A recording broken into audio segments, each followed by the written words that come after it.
اور پھر جو ماڈل بنے, جو وہاں پہ ایک سسٹم اور گورننس کا ایک نظام قائم کیا گیا ہے, اس کا مومنٹم یہ تھا کہ حضور کے پردہ فرمانے کے بعد جب خلفائے راشدین کے پاس یہ دور آیا جس کو ہم خلافت راشدہ کہتے ہیں, اس دور میں اسلامی ریاست مدینے سے نکل کر ایک طرف پرشین اور رومن امپائر سے ٹکراتی ہے, ایک طرف چین تک پھیلتی ہے, ایک طرف پورا نارتھ افریقہ کیپچر کرتی ہے, پھر نیچے یمن تک, اس کی پورے عربین پیننسولا میں یمن تک اس کی حکومت قائم ہوتی ہے. اس دور میں اس سے بڑی حکومت انسانیت نے دیکھی نہیں تھی کہ جو مسلمانوں نے 30 سال کے عرصے میں قائم کر دی. اور اس کے بعد بنو امیہ اور بنو عباس کی اور اندلوسیہ کی جو سیولائزیشن بنی, اور پھر آنے والے وقتوں میں عثمانی خلافت جو بنی, ان کی بنیادیں اسی خلافت راشدہ کے نظام پر تھیں کہ جو اس وقت مدینے کی اس ریاست میں, مدینے کی اسٹیٹ میں ان خلفائے راشدین نے یہاں سے ایکسپینڈ کر کے پوری امت مسلمہ کو پھیلایا اور دنیا میں اس میسج کو لے کے گئے. آج کے دور کے لحاظ سے یہ بات ریلیونٹ کیوں ہے, کیوں ہم اس نظام کو اسٹڈی کریں؟ دیکھیے, اب ہم ایک دنیا میں, کائنات میں ایک ڈیسائسو فیز میں داخل ہو چکے ہیں. 21ویں صدی کا جو یہ آغاز ہے, اس میں کائنات میں ایک ٹیکٹونک شفٹ ہو رہی ہے, یعنی پورے نظام تبدیل ہو رہے ہیں, اسپرچول ڈائمنشن میں بھی اور فزیکل پلین پہ بھی.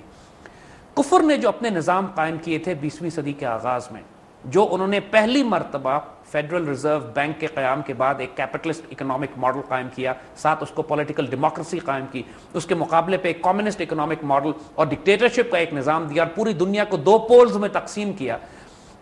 جس میں پہلی جنگ عظیم کے بعد انہوں نے مسلمانوں کی خلافت اسلامیہ کے حصے بکھرے کر دیے. ایک مسلمان حکومت, چاہے وہ کتنی ہی کمزور کیوں نہ ہو, لیکن ایک مسلمان ریاست تھی جس کا خلیفہ تھا, جس کا مرکز تھا, اور یہ وہی خلافت کا انسٹیٹیوشن تھا جو خلافت راشدہ سے چلا آ رہا تھا.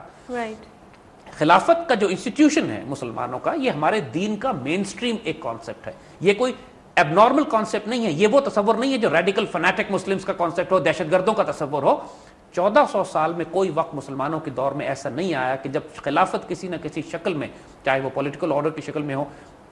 چاہے وہ اس کا ایک روحانی طور پر وہ خلافت کا تصور مسلمان اپنے آپ کو اس کی طرف رجوع کرتے ہوں, کوئی دور ایسا نہ آیا کہ خلافت مسلمانوں سے ختم کی گئی ہو. بغداد میں جب خلیفہ کو چنگیز خان اور تاتاریوں نے آ کے خلافت ختم کی تھی تو وہ بھی ٹیمپرری فیز تھا, اس کے بعد خلافت دوبارہ اسٹیبلش کر لی گئی تھی فوراً. لیکن یہ جو پہلی جنگ عظیم کے بعد خلافت کو توڑا گیا اور پوری دنیا کو کفر کے سسٹمز میں تقسیم کر دیا گیا, یہ نظام تقریباً 200 سال پہلے سے کفر کے نظام نے, بینکنگ سسٹم جب شروع ہوتا ہے, ورلڈ اکانومی کو کنٹرول کرنے کی بات ہوتی ہے, پیپر کرنسی کا نظام شروع کیا جاتا ہے, ساتھ ساتھ 19ویں صدی کے آخر میں میڈیا شروع ہوتا ہے, پریس اینڈ پبلیکیشن شروع ہوتی ہیں, 20ویں صدی کے آخر میں الیکٹرانک میڈیا بھی آ جاتا ہے. یہ پورا نظام جب کفر میں انہوں نے مسلط کیا, پہلی جنگ عظیم کروائی اس نظام کو نافذ کرنے کے لیے, دوسری جنگ عظیم کروائی, ایسے کانسیپٹ دیے کہ جن کا سوائے دیوانگی اور جنون اور وحشت سے کے علاوہ کوئی ان کا اور واسطہ نہیں تھا.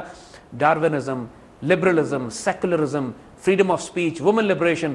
Democracy, capitalism, freedom of expression, freedom of speech, entirely new concepts, پورے انسانیت کو آوارہ کر کے, تباہ و برباد کر کے غلام بنا دیا پوری دنیا کے انسانوں کو. اور انسانیت جتنی محروم اور ذلیل اور رسوا 20ویں صدی میں ہوئی ہے, اس سے پہلے کی ہزاروں سالوں صدیوں میں کبھی انسانیت پر اتنا ظلم نہیں ہوا جتنی اسے 20ویں صدی میں, جتنا 21ویں صدی میں. یعنی جتنے انسان پچھلے 500 سال میں, 800 سال میں نہیں مارے گئے, اتنے انسان انہوں نے 20ویں صدی کے پہلے 50 سال میں مارے. یعنی امیجن کیجئے کہ یہ کتنا ظالمانہ, اتنا ناپاک اور پلیت نظام جس کفر نے قائم کر کے انسانیت کے سر پہ مسلط کیا, اور روشنیاں اس کی گرد ایسی قائم کی کہ لوگوں کی آنکھیں چکو چوند ہو گئیں, کہ لوگ یہ سمجھنے لگے کہ کیپٹلزم اور ڈیموکریسی کے علاوہ ہمارے پاس اور کوئی راستہ ہی نہیں ہے. صرف دوسری جنگ عظیم کے بعد سے لے کر آج تک یہ کوئی 20 کروڑ انسان ہلاک کر چکے ہیں دنیا میں, کہیں پہ جنگیں برپا کر کے, کہیں فوڈ کنٹرول کر کے, کہیں قحط برپا کر کے, کہیں آپس میں جینوسائڈ کروا کے, جس طرح روانڈا میں انہوں نے ہوٹوز اینڈ ٹوٹسیز کی جنگ کروائی, 2 مہینے میں 6 لاکھ 8 لاکھ آدمی مروا دیے. پوری دنیا میں جو قتل و غارت ان کا آج بھی جاری, کہیں بیماریاں پھیلا کے, ایڈز جاری کر کے, دوائیاں روک کے, فوڈ سپلائی کنٹرول کر کے. یہ نظام اس قدر ناپاک اور شیطانی اور دجال کا ہے کہ علامہ اقبال اور قائد اعظم, یعنی قائد اعظم جن کو آج پوری پاکستان میں سب لوگ اپنا, ایون جو کسی بھی مکتب فکر سے تعلق رکھتے ہوں, یہ مانتے ہیں کہ سنسیئر آدمی ہے, پاکستان سے محبت اور پیار کرنے والے, اور لبرل ویسٹرن لوگ بھی قائد اعظم کو اپنا رول ماڈل کے طور پر پریزنٹ کرتے ہیں کہ جی ہمیں قائد اعظم کا اسلام چاہیے. قائد اعظم کے اسلام کو اگر آپ نے دیکھنا ہے تو 1948 میں ان کی وہ اسپیچ دیکھ لیجئے جو اسٹیٹ بینک کا افتتاح کرتے ہوئے قائد اعظم نے کی. جب اسٹیٹ بینک کا افتتاح کرتے ہوئے قائد اعظم نے یہی الفاظ دہرائے جو بات ہم آپ سے کہہ رہے ہیں, کم و بیش اسی مفہوم کے ساتھ, کہ ماڈرن اکنامک سسٹم نے, جدید دنیا نے انسانیت کو تباہی کے دہانے پر کھڑا کر دیا.